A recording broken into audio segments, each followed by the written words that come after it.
안녕하세요. 비욘디 가족 여러분. 토요일 3시 정형외과 전문의 이대영입니다. 오늘은 여러분께 제목은 들어가는 나이, 협착증, 디스크, 전방전이증. 그러니까 이게 뭘 말씀드리려고 하는 거냐면요. 우리가 나이가 들어감에 따라 자연적으로 이게 어떻게 변하는 방향성을 가지고 있는지를 여러분들께 한번 설명드리는 시간을 갖고자 합니다. 보통 그러니까 이게 의학적으로는 질환의 자연경과라고 부르는데, 이 자연경과라는 부분이 좀 제가 여러분들한테 말씀을 드리지만 좀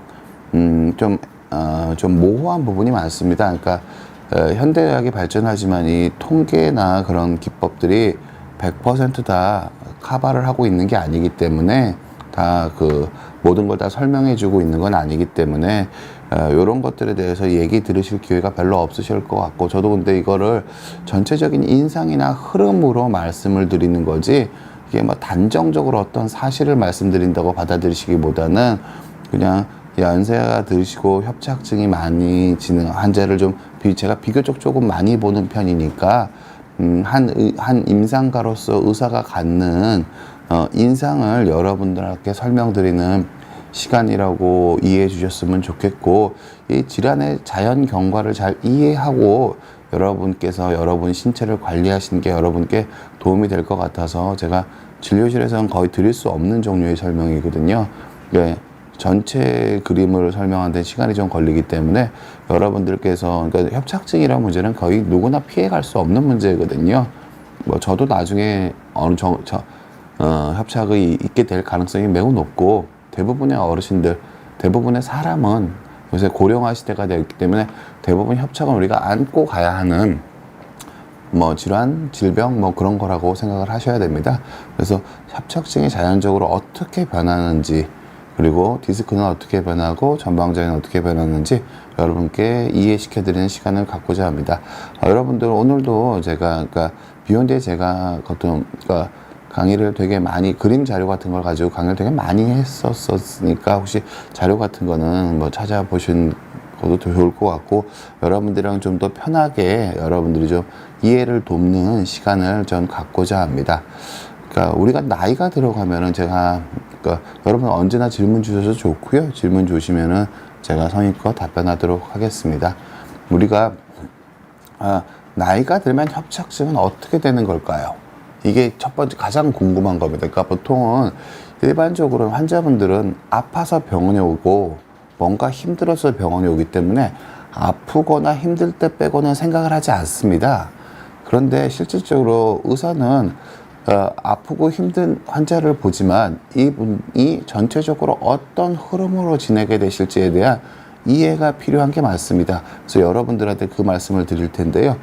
협착증이라는 거는 결국 여러분들에게 어떻게 이해하시게 되냐면은 허리에 퇴행성 관절염이 생기는 허리에 퇴행성 관절염 때문에 신경이 눌리는 상태다 정도로 이해하시는 게 제일 좋습니다. 그러니까 퇴행성 관절염이 생기면은 보통 우리가 알듯이 손을 많이 써서 손에 퇴행성 관절염이 생기면 손마디가 굵어지잖아요. 무릎을 많이 쓰면 무릎이 굵어지죠. 퇴행성 관절염. 그리고 밖에서 보여서 밖에 돌출된 관절들은 그런 것들을 잘 보는데 허리는 안에 있어서 그게 안 보여서 그럴 뿐이지, 똑같이 관절이 굵어지고 연골이 마모되니까 디스크 높이가 낮아지고, 디스크 높이가 낮아지니까 뒤쪽에 있는 황색인대 같은 것들이 접혀서 더 두꺼워지고, 허리 자체가 자꾸 흔들리게 되니까 흔들림을 잡아주려고 인대가 두꺼워지고, 무릎도 그렇습니다. 그러니까 퇴행성 관절염이 생기면은요, 손목, 손가락, 무릎 다 주변에 인대는 더 두꺼워집니다. 관절이 닳아서 유격이 생기니까 그걸 잡아주기 위해서 보통 주변 인대는 두꺼워지거든요. 그런 일들이 똑같이 다른 관절과 똑같이 척추에도 일어납니다. 근데 척추에서는 이걸 관절염이라고 부르지 않고 협착증이라고 부른 이유가 있습니다. 왜 그러냐면은 다른 데는 그렇게 관절염이 생긴다고 해서 신경을 누르는 경우가 거의 없습니다. 근데 허리에서는 척추뼈 사이로, 단단한 뼈 사이로 우리 상지와 하지를 조절할 수 있는 신경들이 지나가기 때문에 그걸 단단한 뼈로 보호가 되어 있거든요. 근데 신경을 보호하고 있는 뼈가 두꺼워지고 인대가 두꺼워지면 신경이 눌리게 되겠죠. 그러면 신경이 눌리게 되면 어떻게 될까요? 신경이 눌려서 증상이 있는 거를 협착증이라고 보시면 됩니다. 그러면은 여러분들이 꼭 아셔야 될 것 중에 하나가 있는데요. 협착증은 아픈 병이냐 아니냐. 협착증은 아프기도 하고 아프지 않기도 하고요. 일반적으로는 아프지 않아 하는 경우가 훨씬 더 많습니다. 자, 고래밥님 질문 답 좀 드리도록 하겠습니다. 안녕하세요 원장님. 저는 30대 중반인데 오래 앉아서 일을 하면 허리가 아파요. 디스크가 터지거나 그런 건 아닌 것 같은데 자세가 잘못돼서 그런가요? 보통은 그러니까 오래 앉아서 일을 하면 허리가 아프다. 보통은 앉아 있는 것 자체가 허리뼈에 강한 힘이 그러니까 그렇게까지 강한 힘이 되는 경우는 좀 적으시고요. 결국 디스크의 힘이 좀 많이 떨어지면서 허리에 통증이 생기시는 걸 거예요. 그럼 디스크의 힘이 좀 떨어지는 걸 어떻게 하면 줄일 수 있을까? 보통 바른 자세로 앉아 있는 것도 디스크의 힘을 줄일 수 있는 게 맞습니다. 그런데 환자분들한테 제가 실질적으로 말씀을 드리는 거는 아랫배에 힘을 잘 주고 있는 자세가 더 중요하다는 말씀을 많이 드려요. 왜 그러냐면은 힘을 주지 않고 껍데기 근육만 가지고 바른 자세를 유지하는 건 오래 지속이 될 수가 없습니다. 그래서 아랫배에 그러니까 바른 자세를 억지로 만들려고 잠깐 신경 썼다가 집중하면 또 무너지고 잠깐 신경 써서 집중하면 또 무너지는 식으로 해가지고는 이 문제가 해결이 안 돼서요. 코어에 힘을 길러서 아랫배에 힘을 단단히 줄 수 있는 습관이 드시게 되면은 비교적 오래 앉아 있어도 허리에 떨어지는 힘이 차단되게 됩니다. 제가 사이클 유튜버님들이랑 한번 말씀드린 적이 있는데요. 그러니까 예를 들어 설명해 드릴게요. 우리가 사이클 타면 허리를 다 굽히고 타야 된다고 생각을 하잖아요. 근데 실제로 사이클 전문가들은 어떻게 하겠냐면 아랫배에 힘을 잘 줘서 버텨서 등만 숙여서 사이클을 탄다고 얘기합니다. 되게 놀랍죠? 밖에서 보기에는 많이 숙여져 있는 것 같은데 실제로 사이클 타시는 분들은 허리는 꼿꼿하게 한 상태로 등만 숙여서 사이클을 타야 된다고 얘기를 합니다. 무슨 뜻이냐면은 밖에서 보는 바른 자세가 중요한 게 아니라 요추에 코어에 힘이 잘 들어가 있어야지 사이클 타면서 페달을 밟고 그러니까 등을 숙이고 있어도 허리에 무리가 안 가는 겁니다. 즉 껍데기 힘을 주지 않고 껍데기만 가지고 바른 자세를 만드는 거는 크게 의미가 없으세요. 물론 바른 자세가 좋긴 한데 우리가 그 바른 자세를 유지하고 집중하고서 일을 할 방법이 실은 없습니다. 차라리 그 코어를 힘을 기를 시간이 없으시다면은 자세를 바로 하려고 노력해 보시는 게 좀 한계에 부딪히는 경우가 되게 많으세요. 그럴 때는 오히려 서서 일하는 책상을 사무 환경이 괜찮으시면 그런 걸 마련해서 서 있는 시간이 길어지는 것도 코어를 좀 강화하는 데 도움이 됩니다. 서 있어서 덜 아픈 것도 있지만 자꾸 서 있게 되면 대퇴사 하두근이랑 허벅지 근육을 좀 많이 쓰게 되기 때문에 허벅지 근육이 좀 올라가게 되면은 코어도 좀 강해지는 효과가 있기 때문에 바른 자세는 잠깐 노력해 보시고 근본적인 해법은 코어를 기르시는 방법이고요. 그리고 그것도 어려우시면 일단 서서 일해 보시는 사무 환경상 서서 일해 보시는 걸 추천드리고요. 자꾸 앉아 있으면서 아픈 게 계속 지속이 되면은 그런 것들이 쌓여서 결국 퇴행성 관절염이 생기는 거예요. 젊었을 때부터 허리가 자꾸 아프게 사무직으로 일을 오래 많이 하시면은 허리가 안 아프면 상관이 없어요. 아프게 계속 많이 아픈 게 아니라 뻐근하게라도 계속 아프게 일을 많이 하시면은 결국 연세 드셔서 협착이 상당히 많이 진행되어 있는 거로 발견하신 경우가 많습니다. 다른 관절들은 우리가 육체 노동 하시는 분들만 심한 관절염이 오는데요. 허리는 그렇지 않습니다. 사무직들도 상당히 심한 정도의 협착이 오시는 분들이 너무너무 흔하거든요. 그래서 그 젊었을 때부터 이 허리 통증을 잘 관리하시는 게 협착증을 근본적으로 치료하는 유일한 방법입니다. 일단 어느 정도 연세 들어서 협착이 왕창 이루어져 버리고 나면은 그게 다시 얇아질 수는 없거든요. 그럼 협착이 안 생기게 하는 게 아니라 어떤 의미에서 협착을 잘 견디게 하는 거가 가능한 거거든요. 연세 들여서 운동이나 관리가 절대 폄하하는 게 아니라 꼭 필요한 게 맞는데 나이가 들어서 협착 증상이 이미 온 다음에 하는 것들은 협착을 잘 견딜 수 있게 해주는 거에 가깝습니다. 협착을 못 견뎌서 생기는 다른 2차적 문제를 막는 거에다 초점이 있는 거지 협착 자체를 없앨 수 있는 게 아니에요.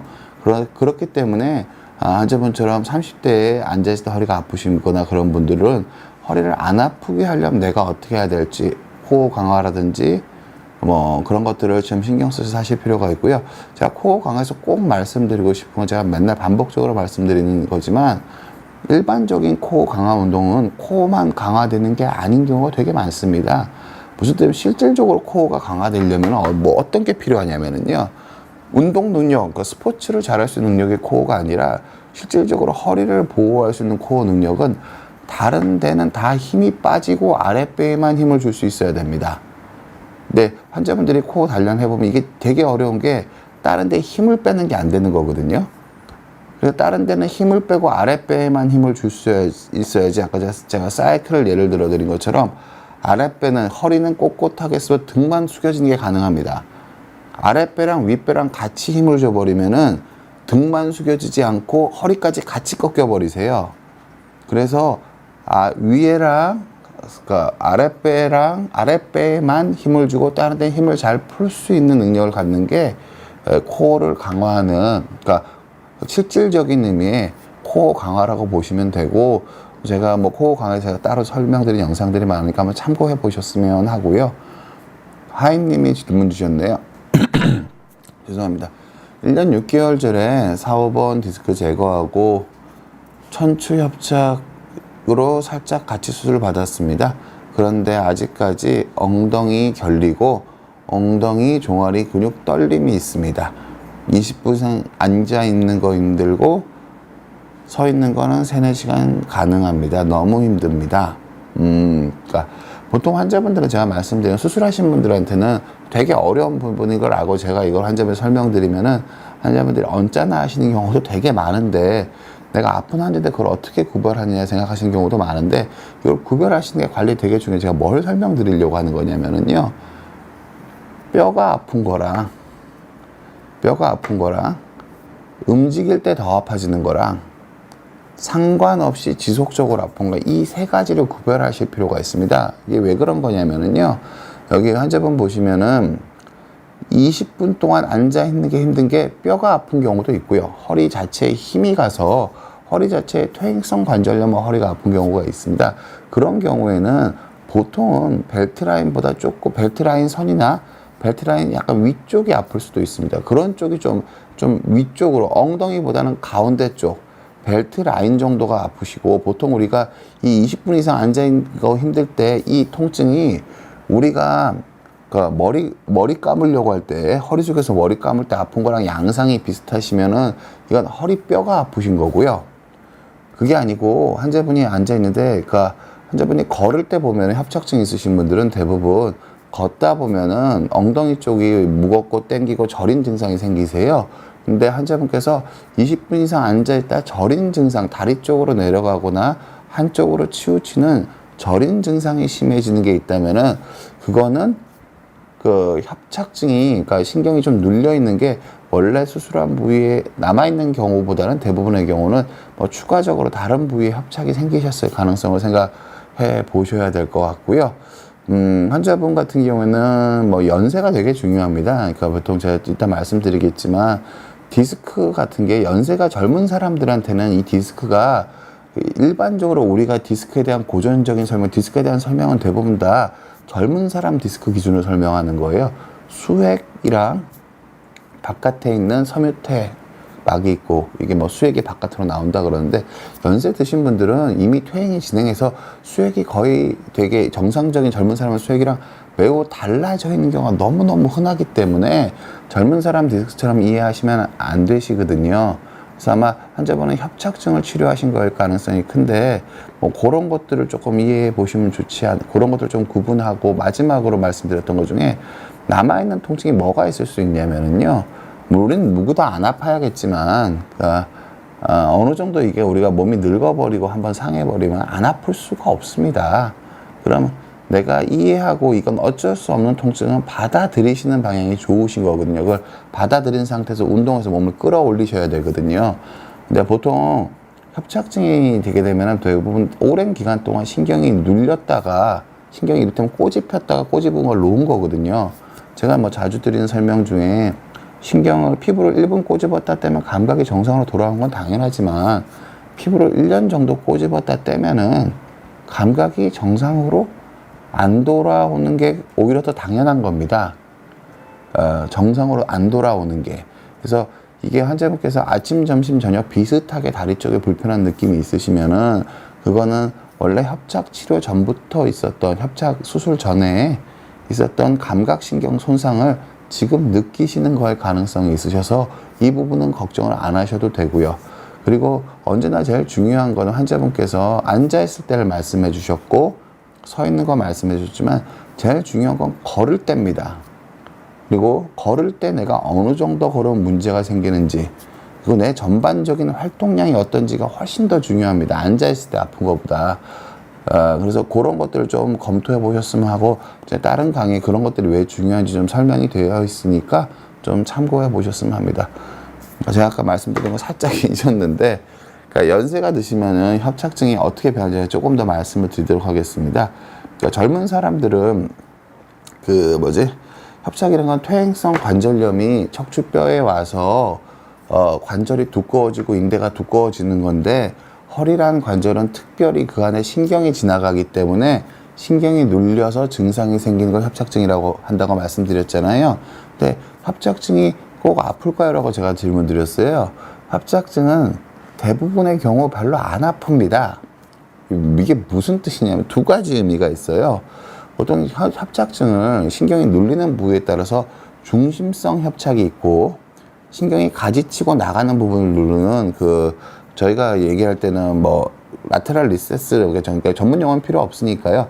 그러니까 중심성, 신경이 지나가는 몸통, 신경이 분지되기 전에 몸통이 눌리는 경우가 있고요. 신경이 나가서 갈라지는 부위가 눌리는 경우가 있습니다. 보통 나가서 갈라지는 부위는 눌리면 대부분의 경우 통증이 좀 저리고 땡기고 시리고 그런 것들이 좀 나타나는데요. 이게 가운데가 눌리는 건 별로 안 아픕니다. 기본적으로는. 중심성 협착이라고 부르는데 이 별로 안 아픈 중심성 협착이 안 중요한 건 없지만 저희가 그러니까 점점 노령화 세대에서 이게 훨씬 더 중요한 거거든요. 이 별로 안 아픈 부분이 이게 뭐가 중요한 거냐면은 그러니까 협착증은 그러니까 중심성 협착은 별로 아프지 않다라고 이해하시면 됩니다. 그리고 바깥으로 신경이 나가는 쪽에서 생기는 협착은 다리가 저리고 당길 수 있다. 이렇게 보시면 되고요. 첫 번째. 두 번째는 왜 안 아플까요? 협착증이. 제일 큰 이유는 뭐냐면은요. 제일 큰 이유는 아주 서서히 진행한다는, 그러니까 협착이 안 아픈 이유는 두 가지가 있습니다. 협착증은 아주 서서히 진행하기 때문에 큰 통증을 못 느끼시는 경우가 많으세요. 무슨 뜻이냐? 우리가 피부를 꼬집을 때도 이 피부를 한꺼번에 딱 꼬집으면 아프죠. 그런데 이거를 1분 동안 아주 천천히 꼬집어서 똑같은 양을 꼬집게 되면 별로 안 아프겠죠? 그거랑 똑같습니다. 협착은 일반적으로 매우 천천히 진행하기 때문에 별로 통증을 안 일으킵니다. 별로 통증을 안 일으키다가 제가 아까 30대 분이 뻐근하게 허리가 아픈 게 오랫동안 쌓이면은 협착증이 된다고 말씀드렸잖아요. 그냥 뻐근하게 별로 안 아파도 협착은 아주 많이 진행해 계시는 분들이 되게 많으시거든요. 그래서 협착증은 원래 별로 안 아픈 질환이 맞고요. 그리고 중심성 협착 같은 경우는 이 신경이 지나가는 넓은 관안에 작은 신경이 지나가는 통로 안, 신경막 안에 개별 신경이 따로 밑으로 내려가기 때문에 이것들은 어느 정도 공간이 있어서 실질적으로 웬만큼 좁아져도 이게 실제로 압박되는 의미의 통증은 거의 없습니다. 근데 압박되는 통증은 거의 없어요. 거의 없다고 보는 게 맞고 신경이 가지치는 데는 눌리면은 어느 정도 이상 눌리면 신경이 눌렸다가 천천히 누르더라도 이게 너무 심하게 누르면 신경이 기능을 잃어버리기 시작합니다. 아프진 않더라도. 근데 별로 안 아픈데 신경이 기능을 잃는 것 중에 대표적인 증상이 시린 거라고 보시면 돼요. 시리고 무딘 게 별로 안 아픈데 시리고 무딘 게 나타나시는 분들 간혹 있으시거든요. 근데 이게 신경이 눌려 있는데 저리고 당기는 거는 약하게 지나가고 근데 이게 너무 천천히 진행해서 아픈 건 별로 없는데 시린 거가 더 주되게 나타나시는 분들도 있습니다. 속도가 느리게, 그러니까 관리가 잘 돼. 어떻게 보면 급격한 상태 변화 없이 천천히 계속 진행해서 너무 심하게 늘려버리면은 그냥 시리고 무딘 걸로 바로 나타나시는 경우도 많습니다. 그런 경우도 꽤 있으세요. 그래서 제가 조금 더 말씀을 드리면은 협착증은 기본적으로는 협착증에서의 통증은 상태 변화가 있을 때만 있습니다. 그러니까 무슨 뜻이냐면 협착으로 신경이 많이 좁아져 있는데 디스크 상태 변화가 있거나 협착으로 상태가 많이 좋았는데 허리를 좀 삐거나 그런 협착으로 내가 계속 있는데 내 몸이 힘들어지거나 아무튼 협착의 통증은 제가 다시 정리하면 협착증은 원래 별로 아픈 병이 아니다.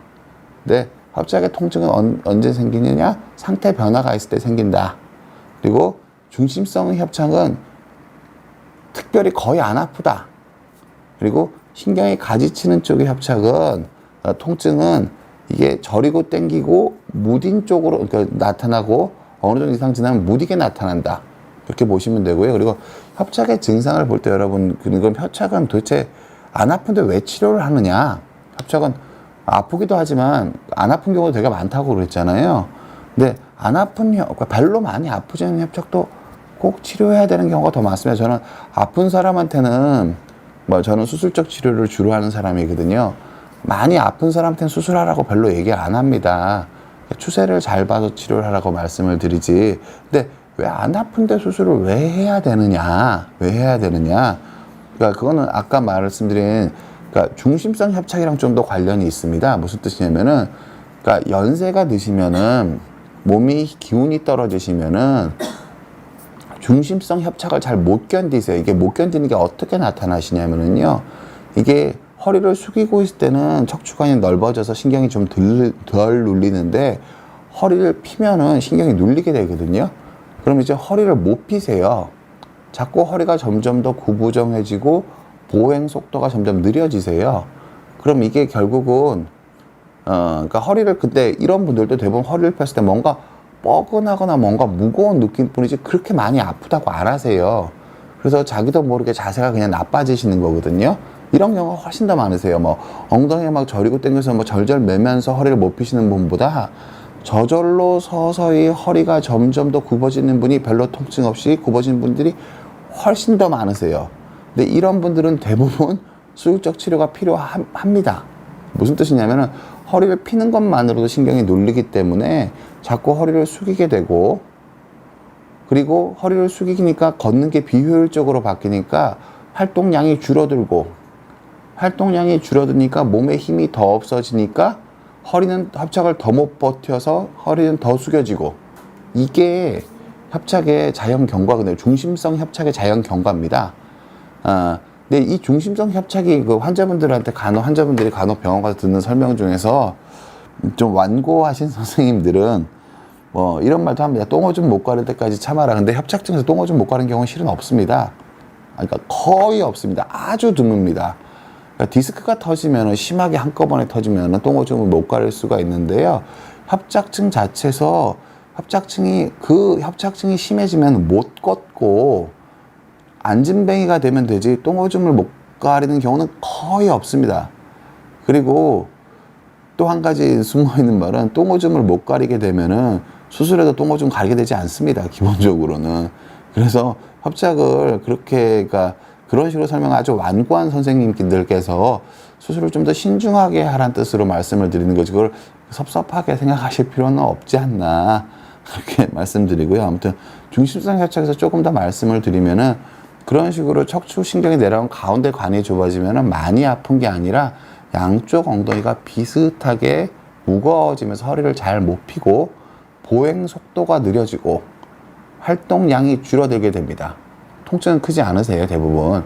그럼 이게 뭐가 되는 거냐면은 연세 드신 분들에서 이게 나타나면 몸이 늙어버리시게 되거든요. 근데 활동량이 어느 정도 이상 줄어드시면 환자분들은 계속 아픈 것만 생각을 하시는데 내 몸이 늙어서 힘이 없어지는 걸 자기 인지를 못해요. 우리가 노화를 측정할 수 있는 척도는 현대의학에 없습니다.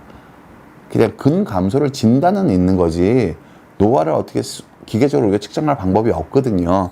근데 늙는다고 생각합니다. 그 대부분의 환자분들 동의하실 거예요. 그러니까 통증은 별로 없는데 걸을 수 있는 거리가 줄어들면 우리는 늙은 거잖아요. 저는 그렇게 생각하거든요. 아무튼 몸이 늙어버리기 때문에 보통은 활동량이 줄어들기 시작하시면은 내가 몸이, 그러니까 내가 1시간 걷다가 내가 몇 개를 쓰는데 40분 걷게 된 게 확실하면 그때 치료를 하셔야 됩니다. 왜냐하면 1시간이 40분으로 줄어든 사람은 곧 20분으로 줄어들 거고, 시간의 차이는 있을지언정 곧 10분으로 줄어드는 방향성을 가지고 있는 거거든요. 이 방향성의 초기에 치료하셔야지. 근데 한 가지는 있습니다. 이 초기에 치료를 하시긴 하시되 신중하게 몸이 좀 덜 늙을 수 있는 방법으로, 가능하면 좀 작은 치료로, 작지만 근본적인 치료로 문제를 해결하시는 방향으로 생각하시는 게, 그게 왜냐하면 수술 자체가 너무 크면은요, 수술 자체가 노화를 많이 촉진해 버리기 때문에 제가 말씀드린 이 노화 방지 의미가 좀 많이 퇴색될 수밖에 없습니다. 그래서 저는 언제나 연세든 협착증은 연세 드신 분들한테 하는 치료이기 때문에 가능하면은 크기가 작은 치료로 치료하시는 게 여러분들이 노후를 대비하시는 데 좋다고 생각을 합니다. 제가 말이 좀 길어지고 있는데요. 조금 더 설명드리면, 아무튼 협착증은 그런 협착 말씀드리면은 중심성 협착에 제가 말씀드렸습니다. 그리고 협착증이 아까 중심성 협착이 이게 가지 치는 데서 눌리는 게 있다고 말씀드렸잖아요. 가지 치는 데서 눌리는 게 아픈 게 이제 다리가 저리고 당기는 게 주로 가지 치는 데서 눌리는 겁니다. 뭐 발가락 끝까지 저리고 또 이렇게 앞면, 옆면, 뒷면 이렇게 쭉쭉 내려가면서 아프다고 하는 전형적인 방사통 있잖아요. 그거는 척추관 중심성 협착이 아니라 신경이 나가는 가지치는 부분에서 누르는 협착증의 증세세요.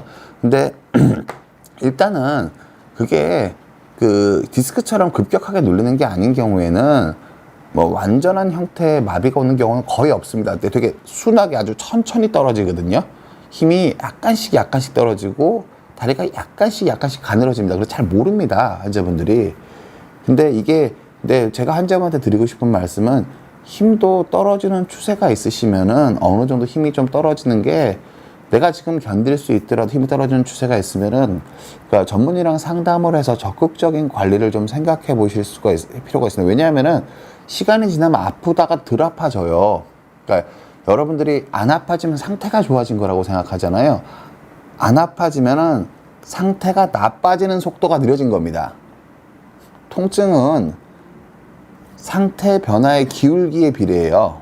그러니까 이 상태가 더 나빠지는 순간에 통증이 생기는 거지, 상태가 나쁘더라도 더 나빠지지 않게 유지가 되면 통증은 상당히 줄거든요.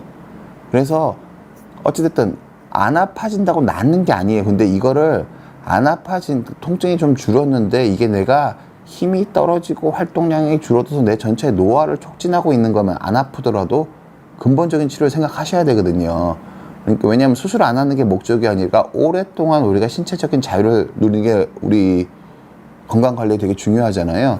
그리고 고령화 사회에 대해서 우리 지금 현재도 요양병원에 너무 많이 가 계시고, 지금처럼 연세 들어서 병원에 의지하는 상태로는 몇 년 안에 대한민국 의료 시스템이 견디지 못할 거예요. 여러분들이 이건 그러니까 우리가 받아들여야 되는 일일 거거든요. 그래서 근데 근본적으로 제일 중요한 거는, 평생의 의료비 지출을 줄이는데 제일 중요한 건, 내가 오랫동안 걸어 다닐 수 있는 사람이 되면은 여러 가지 질환이나 병이 훨씬 적게 생깁니다. 돈을 아끼는 거예요. 그래서 제가 드릴 수 있는 말씀은, 그러니까 내 몸이 전체적인 추세를 잘 보시는 게 중요하다는 말씀드리고요. 협착증, 그래서 가운데 중심성 협착증이랑 신경 나가는 다리 쪽 방사통을 일으키는 가지치는 곳의 협착증 증상에 대해서 말씀을 드렸고요. 그래서 연세가 드시면은, 그러니까 제가 언제나 꼭 말씀드리는 거지만, 그리고 또 한 가지 또 말씀드리면, 협착이 별로 없어도 몸에 힘이 없어서 잘 못 걷는 분이 계시거든요. 근데 제가 간혹 치료하다 보면 요새 간혹 그런 분들도 꽤 있습니다. 그러니까 환자분이 잘 못 걸으시는데 협착이 차지하는 비중은 비교적 작은 분들이 있으세요. 그러니까 몸에 꼭 협착이 아니라더라도 당뇨라든지 다른 질환이라든지 우울증이라든지 여러 가지 전신적 문제로 몸에 힘이 많이 빠져서 걷는 게 힘드신 분들이 있으세요. 근데 몸에 힘이 빠지다가 어느 정도 빠지다가 협착은 그렇게 심하지 않은데 협착이 그걸 가속화하는 경우도 있거든요. 그런 경우에도 다른 질환보다 협착이 감압술 위주로 치료할 때는 그걸 감압을 해주면은 이 몸의 힘이 떨어지는 추세를 늦추는데 상당히 도움이 됩니다. 이게 왜 그런 거냐면은요. 제가 협착 중심성 협착은 똑바로 수면신경이 눌린다 그랬죠. 근데 환자분들이 계속 다니고 재활을 하고 운동을 해서 몸을 근력을 유지하려면 일단 서서 운동을 해야 되거든요. 누워서 하는 운동이 서서 하는 운동을 대신할 수가 없어요. 누워서 하는 운동이 나쁘다는 뜻이 아니라 서서 운동을 할 수 있어야 체력 유지가 되거든요. 근데 허리가 굽으신 어른들은 서서 운동을 할 수가 없어요. 서 있는 것 자체가 편안하지가 않으시다고요. 서 있는 것 자체가 편안해야지 똑바로 선 상태에서 운동을 해서 코어를 기르고 하체에 힘을 길러서 더 잘 걸을 수 있게 내 체력을 유지하실 수가 있는데, 협착이 어느 정도 되신 분들은 이게 몸에 힘이 빠지신 분들은 똑바로 서지를 못한다고요. 그래서 운동을 못 하시거든요. 효과적인 운동을 못 하세요. 그래서 잘 쓰실 수 있도록 저희가 감압을 하는 거를, 협착이 주된 병이 아닌데 환자분 재활에 좀 도움이 되시라고 제가 보통 기본적으로는 그러니까 저는 그렇게 제가 하는 방식이 그렇게까지 몸에 부담을 많이 주지 않으니까, 그러니까 재활 관리에 도움이 되시라고 감압을 제가 하는 경우도 있습니다. 어찌됐든. 그래서 협착은 전체적으로 노화에서 내가 협착 때문에 노화가 촉진되는 부분은 조기에 발견을 하시면은 노화를 크게 일으키지 않을 수 있는 부분이 있다는 거를 여러분들 꼭 이해시켜 드리고 싶고요. 꼭 이해시켜 드리고 싶습니다. 그래서 근데 저는 환자분들한테 어느 정도 이상 보행이 안 되시는 분들은 저는 왜 이래서 직접적으로 이렇게 말씀드리면 환자분들 되게 당황스러워 하시긴 하세요. 제가 환자분들 보행 속도가 늘어지셨다면은 수술할 게 있으셔야 한다고 제가 말씀을 드리거든요. 무슨 뜻이냐면은 이게 협착 같은 거는, 그러니까 어떻게 보면 암도 그렇잖아요. 그러니까 수술할 게 있으면 암은 치료될 희망이 높은 거잖아요. 근데 많은 경우에 암이 그렇습니다. 많은 경우에 수술할 게 있으면 치료될 가능성이 높은 거거든요.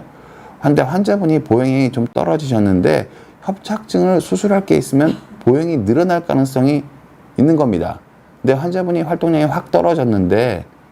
추세적으로 확 떨어졌는데 수술할 게 없으면은 다른 것들을 약 드시고 영양 상태 관리하고 그런 걸로는 확 늘어날 만한 계기가 찾기가 어려우신 경우가 많으세요. 그래서 저는 여러분들께서 이게 노화에 대한 관리로서 협착증을 이해하시는 게, 자연 경과상 계속 어느 정도 그냥 좁아지면은 몸에 힘이 없어지면 결국 협착을 못 견디게 돼요.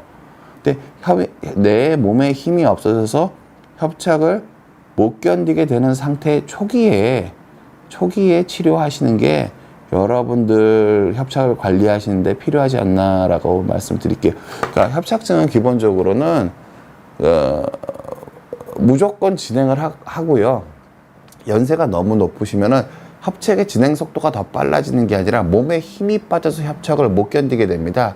그럼 이게 크로스하는 순간, 내 협착이 진행하는 거야, 내게 힘이 빠져서 협착을 못 견디게 되는 순간이 언젠지를 찾아서 그때 최소한의 필요하다면 최소한의 치료를 하시는 게 좋고요.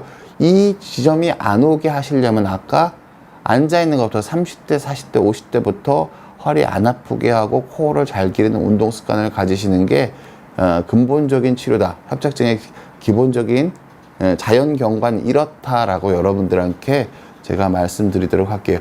질문 몇 개 좀 더 받아보도록 하겠습니다. 뼈가 굵어지고 자라는 원인은 뭔가요? 보통은 그러니까 관절 자체가, 연골이라는 게 그 탄성을 가지고 있는 건데, 사람이 영원히 말랑말랑, 어떤 고무나 어떤 것도 수명이 있잖아요. 말랑말랑한 것들은 수명이 있어서 어느 정도 이상 시간을 더 이상 말랑말랑해지지가 않습니다. 그게 뻣뻣해지기 시작할 거 아니에요. 1000만 번, 100만 번, 수억 번을 치기 시작하면은.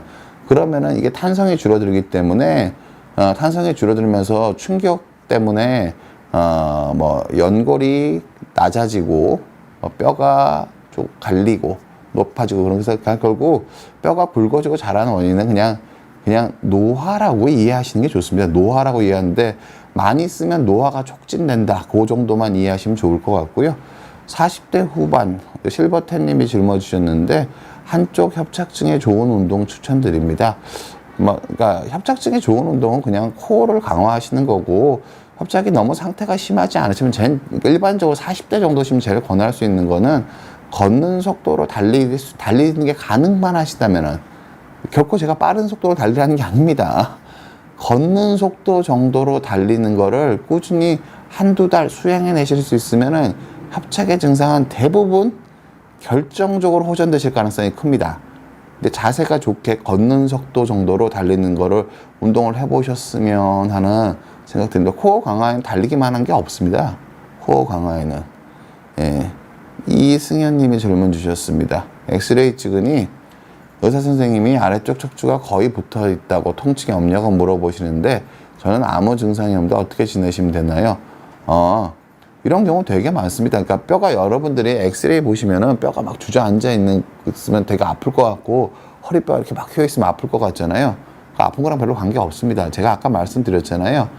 통증은 상태 변화랑 관계가 있는 겁니다.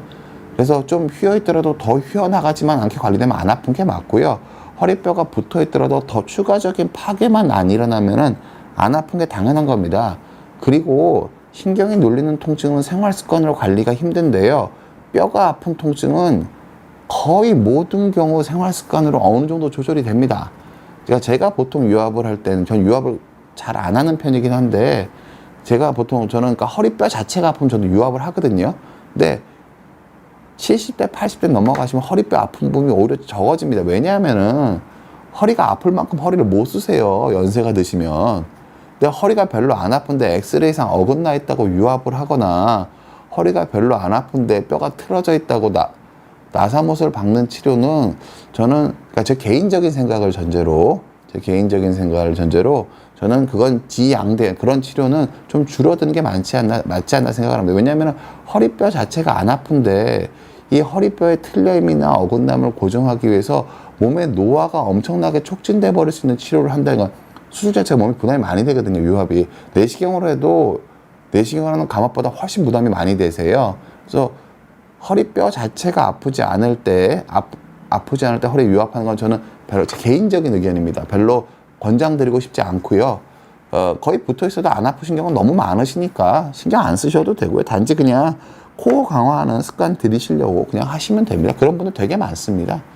실버트님이 질문 주셨는데요. 작년 7월 우측 3, 4번 추간판 탈출로 통증이 심해 일상생활 불가로 현미경 수술했습니다. 수술 후 무리 안 하고 평지 걷기만 1시간씩 합니다. 헬스 운동은 언제쯤 가능할까요? 운전직, 택시, 버스 운전 안 하는 게 좋을까요?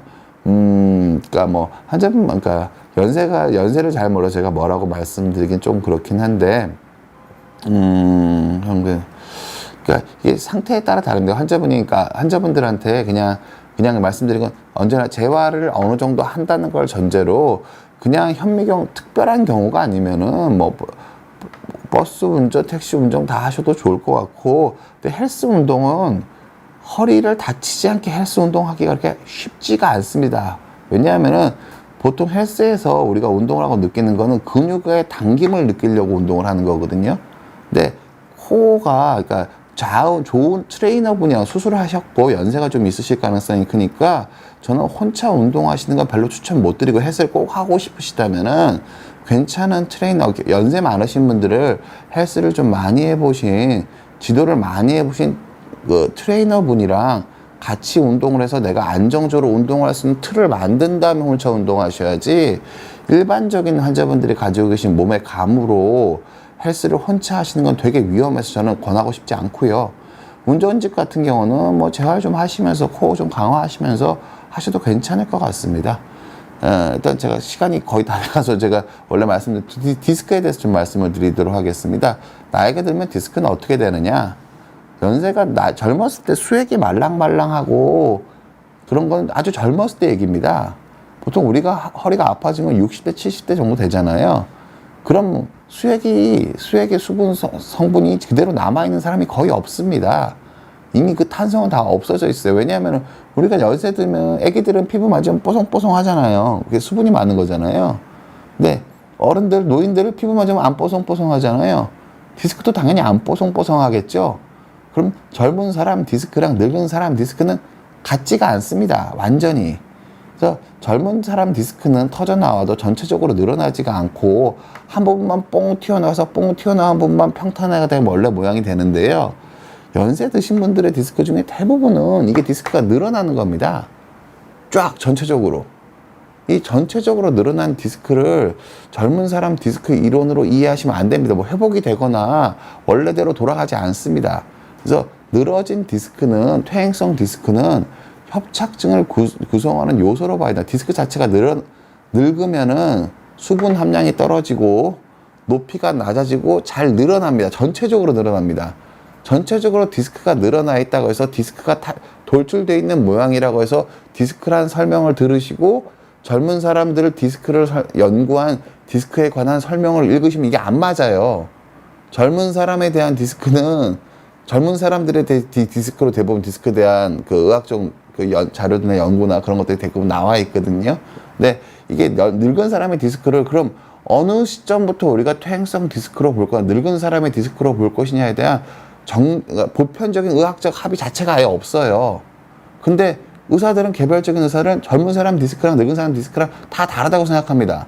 근데 이거를 의학이 이게 합의가 될 수가 없고 통계를 낼 수가 없기 때문에 구분을 못 하는 건데, 그걸 이렇게 딱 여기서부터 늙은 거, 여기서부터 젊은 사람 디스크, 이걸 뒤집어서 표현을 못 하는 거지. 연세 드신 분의 디스크는 색깔부터 다르고 다 늘어나 있기 때문에 젊은 사람 디스크처럼 뭐 흡수돼서 낫는 게 아니라 그냥 늘어나 있는 상태고 그만 더 늘어났으면 좋은 경우가 대부분인데, 이거를 젊은 사람 디스크처럼 오해하시는 그런 건 하지 않으셨으면 좋겠고요. 그리고 튀어나온 디스크는 절대 그냥 흡수가 되는 거지 디스크가 낫는 게 아닙니다. 튀어나온 디스크는 결국 한번 튀어나온 디스크, 그러니까 특히 연세 드신 분 디스크는 안에 수액 자체의 양이 적기 때문에 이게 볼록 튀어나오는 경우 거의 없어요. 오히려 이게 늘어나 버리는 거거든요. 그럼 이 늘어나 있는 각도가 약간 평탄해지는 형태로 가는 거지, 이게 다시 들어가거나 흡수가 되거나 그런 게 아니에요. 연세 드신 분들 디스크는 그냥 평탄화되는 거고요.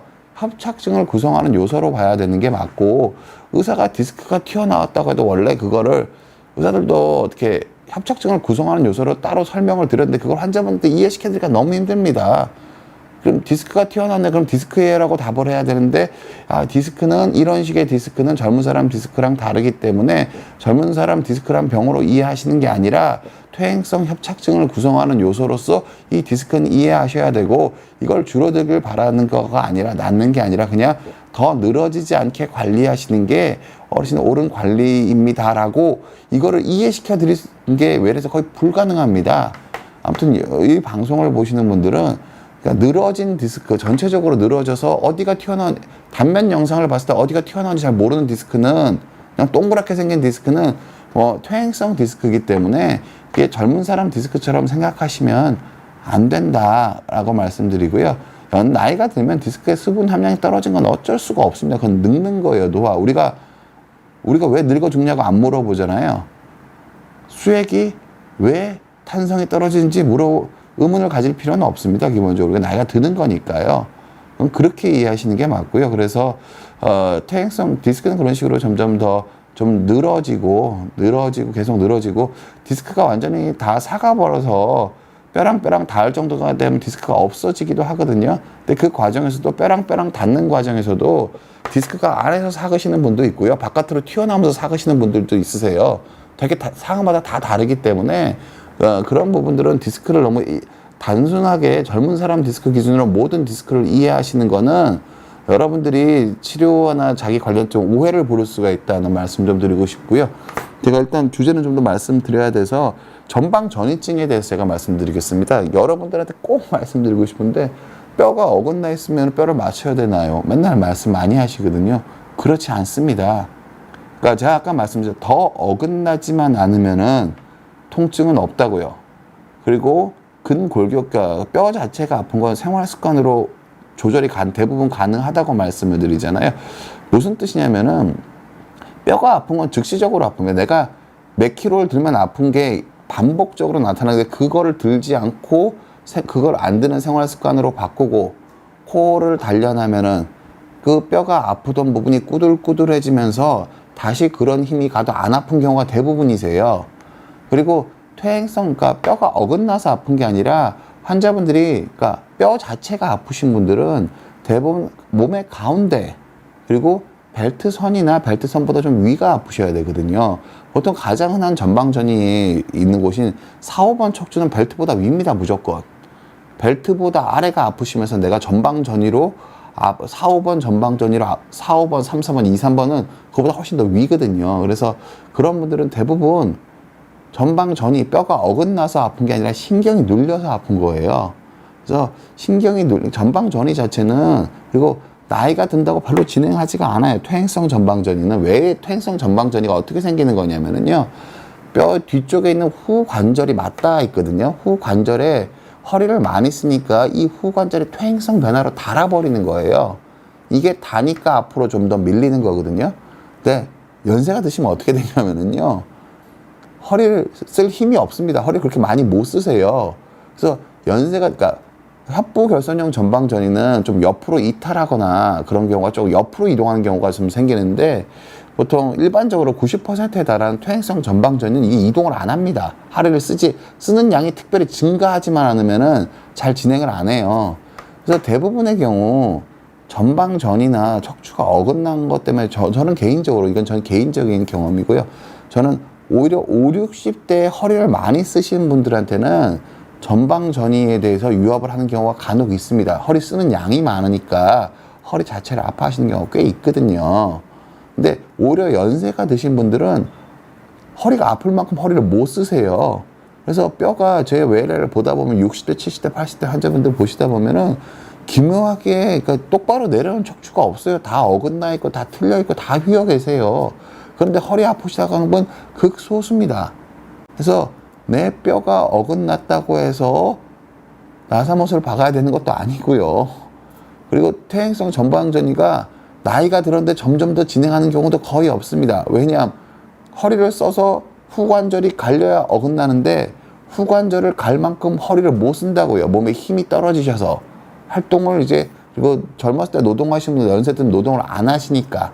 그래서 퇴행성 전방전이 중에서는 전이가 있다고 해서 진행하는 게 아니라 그 중에서 아주 일부가 디스크가 다 깨져 있고 전방전이가 있으면 밑에 뼈를 파먹고 있고 막 그런 게 있으면 좀 진행할 가능성이 있는데, 저는 진행할 가능성이 있는 경우에서조차도 개인적으로는 여러분들 추천드리는 거는 수술을 여러 번 하는 게 대수겠어요? 최소한으로 치료하는 게 전 더 중요하다고 생각을 합니다. 무슨 뜻이냐면은 허리가 아픈 순간이 오면 그때 유압수를 하시면 되지, 수술 2번 하기 무서우니까 허리가 안 아픈데 허리에 나사못을 박아서 허리를 굳히는 선택을 하시는 거는 전 현명하지 않다고 생각을 합니다. 언제나 최소한의 치료, 몸이 가장 덜 늙게 하는 치료로 여러분의 건강을 관리하시는 게 여러분의 노후가 안전하지 않을까 싶습니다. 제가 말씀을 드리면은 퇴행성 전방전이는 무조건 진행하진 않습니다. 진행할 수도 있고 안 할 수도 있는데, 퇴행성 전방전은 그리고 이 후관절의 뼈가 닳아야 되기 때문에 대부분의 경우, 그러니까 어느 정도 관리만 해주시면은 별로 진행 안 합니다. 그게 사실, 왜냐하면은 퇴행성 전방전이가 그렇게 진행할 것 같으면 퇴행성 전방전이로 허리뼈가 4분의 1 이상 어긋난 사람이 있어야 되거든요. 전 퇴행성 전방전이로 허리가 4분의 1로 이상 진행한 사람을, 4분의 1 이상 밀린 사람을, 퇴행성으로 밀린 사람을 한 분인가 2분밖에 못 봤습니다. 한 분? 그러니까 또 애매합니다. 25% 정도였지. 그게 밀려있으면 계속 밀리는 거면 30%도 밀리고 40%도 밀리는 게 있어야 되잖아요. 근데 선천성이거나 협부결손형은 그렇게 밀리는 경우가 있는데요.